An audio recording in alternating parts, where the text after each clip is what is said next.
Hello everyone, good morning, good afternoon, good evening, and good night, wherever you're in the world. Welcome to my daily Instagram live / YouTube, depending on which platform you're watching this on. We're studying the book of Deuteronomy, and we are on chapter 22. This is a review that we will be discussing together. For those that have been tuning in into my series, welcome back. And to those that are just tuning in for the first time, welcome. And don't worry, you can get caught up because I post all the recap videos onto YouTube. Without further ado, let's get started. I went through the chapter 22 and kind of pick and chose the things that I wanted to focus on. You're also welcome to do that and write which ones you're interested in discussing in the comment section when I open up the discussion to the comments. But for now, I will just share my take. So, I really wanted to start off on where it was talking about in verses 1 through 4. It is talking about helping your neighbor, in the sense that if you see, I'll just read it aloud. It says, if you see your fellow Israelites' ox or sheep straying, do not ignore it, but be sure to take it back to its owner. If they do not live near you, or if you do not know who owns it, take it home with you and keep it until they come looking for it. Then give it back. Do the same if you find their donkey or cloak or anything else they have lost. Do not ignore it.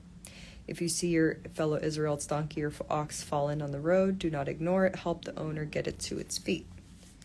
And the reason why this was interesting to me was because it really signifies the importance of community, especially in the land of the Israelites at that time. God wanted them to be a sense of community and fellowship. It was not supposed to be every man for himself. So there was no ignoring minding your business in the sense of you see your neighbor struggling, you see your neighbor needs help, not to help them. It even goes back to the previous chapter of Deuteronomy, where it was talking about, if one of your neighbors needs help and you owe them or you give them some money. Well, it's not money back then, but if you give them some resources or whatever, you're to forgive them of those debts after year 7. And that was because God had said that he was going to take care of the land so well that there wasn't going to be really any poor people at the time, unless, everyone was just wildly disobedient. But the original plan was that everybody works together, everybody helps each other get on, there's a sense of community in which everybody is working together to build up their community and keeping their neighbors in mind as well. So, yes, the sense of community is the first couple verses, sorry. Other than that, I also highlighted... so the rest of the chapter does go on into these really crazy rules. And when I say crazy, they're crazy for us to read them in this time period because we do not live like this anymore. And even the thought of living like this is so foreign. So it talks about not mixing things, do not wear clothes of wool and linen woven together. Nowadays, all of our clothes are all mixed up with all kinds of synthetics and whatnot. We're allowed to do those things, but back then it was about being pure, and the purity was not just in the people. The purity was in the clothes that they wore and the food that they ate. It was also in the animals and the crops. Of, you can't mix up certain things. One, because you can't, it can't biologically be possible. And the other, because it would not be good for the nutrition or for the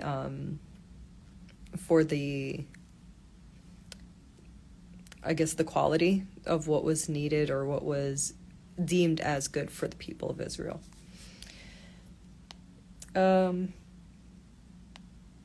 It also said for women not to wear men's clothing and for men not to wear women's clothing.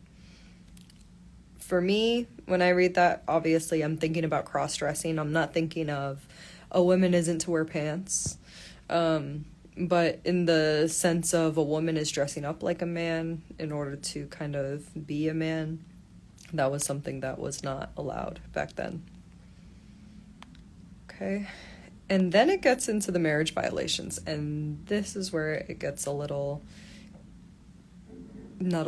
is where it gets back to Deuteronomy style punishments of you're punished by death if you commit adultery.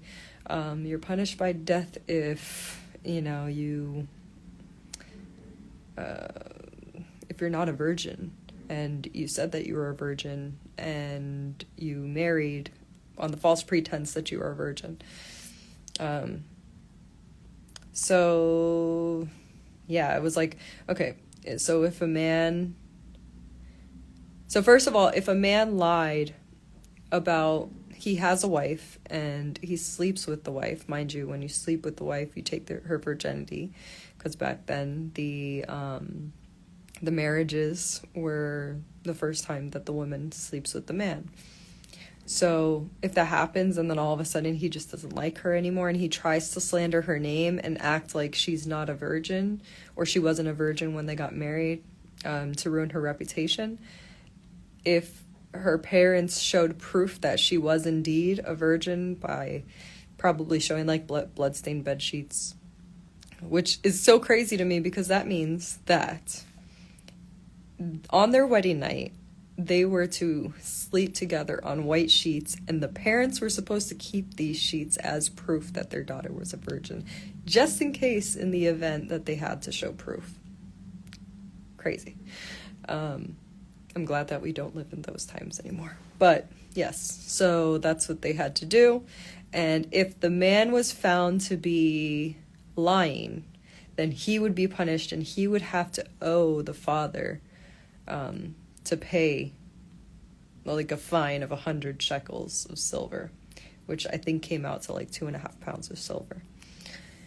And then if the woman was lying and she really wasn't a virgin, then she was to be put to death because she falsely married under those pretenses. Whoa.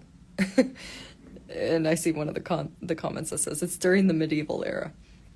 It was definitely a whole different area, and that's the thing. Sometimes when we read this these chapters, it's very hard for us to digest it because we can't even fathom what that would look like in our world today. A book like this would probably be canceled, right? So then what else? Okay, and then if there's a woman that she was spoken for, or she was pledged to be married, and a man that was not her pledged husband sleeps with her, if it is consensual, that is unacceptable, and they're both to be put to death. If he just took her virginity and, she was pledged to be married and he raped her, then only he is to be put to death. Obviously, she was raped, so she's not guilty. And then the last but not least, it says a man is not to marry his father's wife. He must not dishonor his father's bed, regardless of whether the father is alive or not. And I think that's why it says that. It doesn't say that in the Bible, but to note, you cannot, even if your father dies, you cannot take his wife if that is your father. Okay, now let's open up the discussion to the comments section. If there's anything that you guys would like to add to that or comment on, now is the time.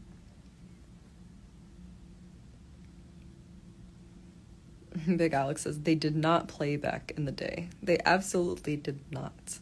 Purity was so important. I think that's a general theme of chapter 22 is the importance and the stress of purity in the people, in the clothes, in the animals, in the food, in your sense of community, in your personality, and everything. The purity was stressed very highly in these times. And kind of like that, the oasis of the land of Israel, that's kind of the overall theme altogether that God wanted to keep. This is the pure oasis, the pure people and whatnot. Jay says, it makes sense. Sexual desensitization leads to destruction of families and bloodlines. Sexual desensitization absolutely may lead to that. Sex is so purposeful, and when we don't think of something that is so powerful, two bodies are able to come together to create life. Imagine the power that has in and of itself, and for us to just think that it's just an action, it's just something that, you could do and, like keep it moving. After that is very telling that we are in fact desensitized in these times. Whereas in those times, in the times of Deuteronomy, etc., look at how important virginity, purity was. And look at how different we are now. You think people were more spiritual back then at its peak? Absolutely. I think so.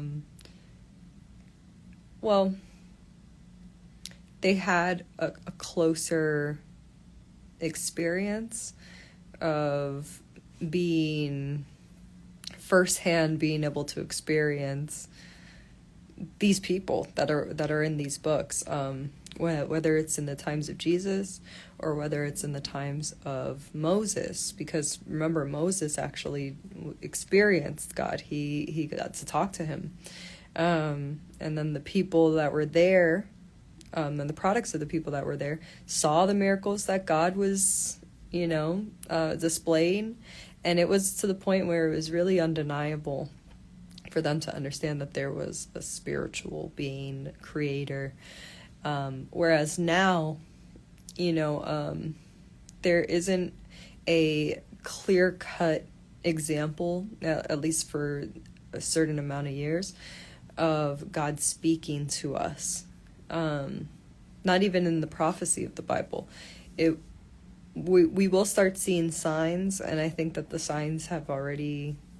we prophesize that, or hypothesize that the signs may have already started. As far as when you are speaking about Revelation, those times, because that really that is the only prophecy that has not yet come to pass. But I feel like the further away you get from those public displays of power from God, obviously the further away our faith is going to become, because we start relying on experience it firsthand, rather than taking a book that has been in place and has stood the test of time, has never been able to be negated. That's not enough for us. We have to see it with our own eyes. So yeah.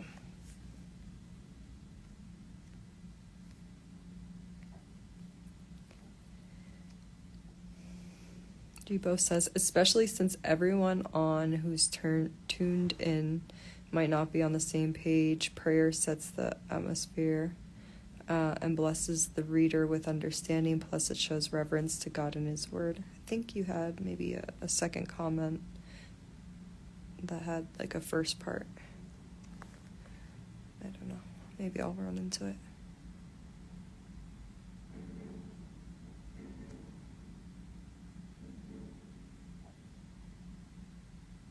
The man had to pay the woman's father before he could become her husband. Right. So then at the same time, if you defiled the father's child, then you have to pay for that as well.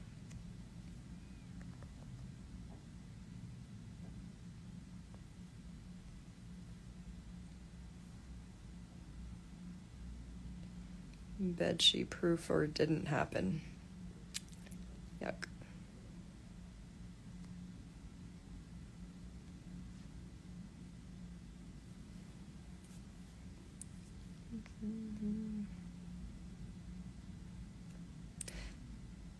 Okay, let me scroll down, see if I missed anything. Okay, I missed a lot. I'm not pimping my daughter. Definitely wasn't considered pimping your daughter. Your daughter was to be married, right? Because back in those times, the success of individuals was based off of having children. And they set it up so that marriage had to come before that. So there's nothing pimping about making sure that your daughter is well taken care of, to the point that the man that is interested in her doesn't just use her body for his own pleasure, but rather he has to make a pledge to take her hand in marriage and to take her as a wife, take care of her forever. So yeah, it is definitely a different time. There wasn't necessarily like the full freedom of, I'm going to go date around and I'm going to, give myself to a couple people and then figure out which one that I like best. That was absolutely not an option back then. But it absolutely was not either pimping. I think, if anything, the way that things are set up now is probably more closer to pimping than those times.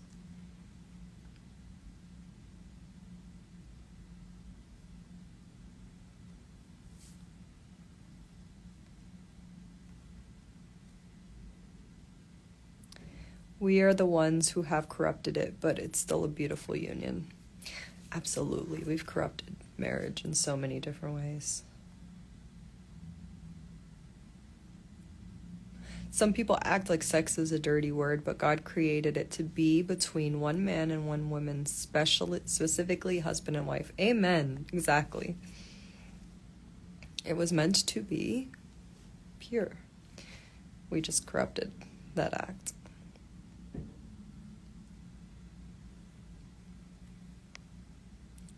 So you think God's Spirit is less prevalent on earth, and why? No, that's not what I said. I said that our direct experiences of God are further away from those times where he actually was, directing earth, speaking to his messengers, to his prophets. Now, I'm not saying that God can't talk to us now. He can. But it's not something that is like a long-standing prophecy that everyone is waiting for until we get to the book of Revelations. Like I said, that has not yet come true. So when that comes, obviously it will be a whole different experience.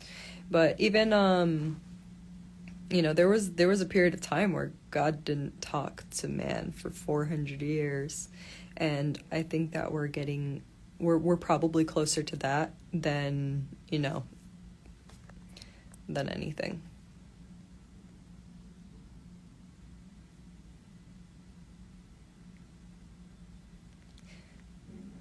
Okay. Okay, it's hard to digest because a lot of it is misinterpreted because of translation. Doesn't necessarily refer to sexual purity, but purity in the heart of how we treat others and our spouse. Definitely, things can definitely get lost in translation. Like yesterday when we talked about that one verse that had used has two wives rather than has had two wives. That missing word of had made the whole interpretation completely different. But I'm not sure if what you're saying is a loss in translation or not. I think that's something that we could definitely discuss together, because when we're reading it here, it in chapter 22, it's pretty much spelling out very clearly about the fact that the woman and the man had to be pure when it came to sex. It said that the woman had to be a virgin, and that had to be proven by the stains on her sheets or whatever. And if she was proven not to be a virgin, then that was a crime. So I don't know.